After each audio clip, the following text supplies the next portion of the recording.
ang nag-deliver papunta sa bahay nila Pangulong Bongbong Marcos at Speaker Martin Romualdez mag-insert o magpasok ng 100 billion worth of projects sa BICAM. Sana po ay hindi nila ako mapatay bago ko mailabas ang lahat. Ginawa ko lang ang utos sa akin, pero ngayon, handa na akong harapin ang lahat.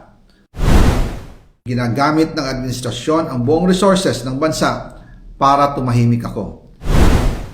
That he will shoot me if I will talk.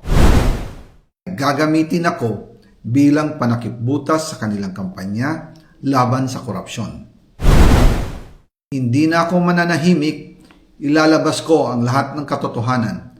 May resibo, may ebidensya, at may pangalan.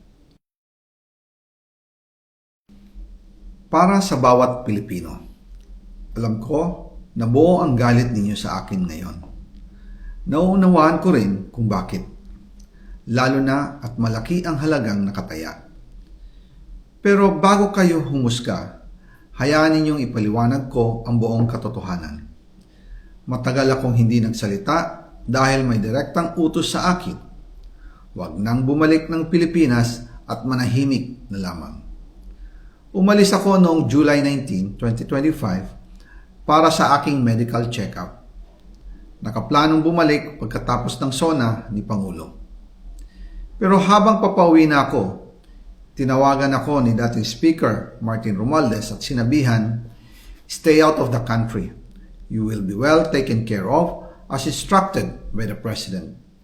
Noon naniniwala pa ako sa kanila, kaya't hindi ako bumalik. Tumikom ang aking bibig, sumunod ako, pero ang hindi ko alam, ang ibig pala nilang sabihin sa aalagaan ka namin ay gagamitin ako bilang panakipbutas sa kanilang kampanya laban sa korupsyon. Ginawa nila akong poster boy ng kanilang sariling kasinungalingan. Ngayon, hindi na ako mananahimik, ilalabas ko ang lahat ng katotohanan. May resibo, may ebidensya, at may pangalan.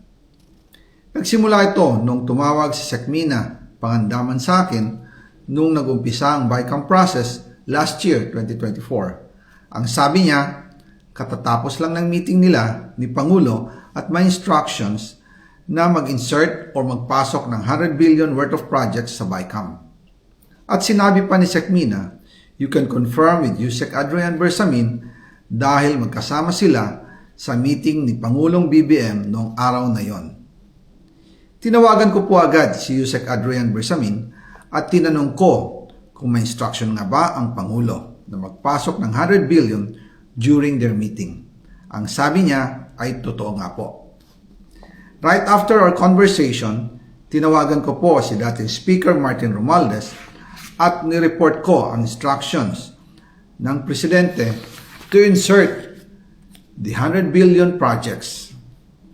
At sinabi niya sa akin, what the President wants, he gets.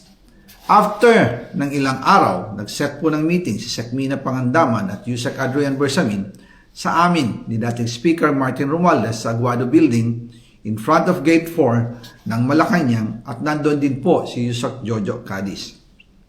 During the meeting, binigay po ni Yusek Adrian Bersamin ang listahan na worth 100 billion. Tinanong ko po si Yusek Adrian kung saan galing ang listahan.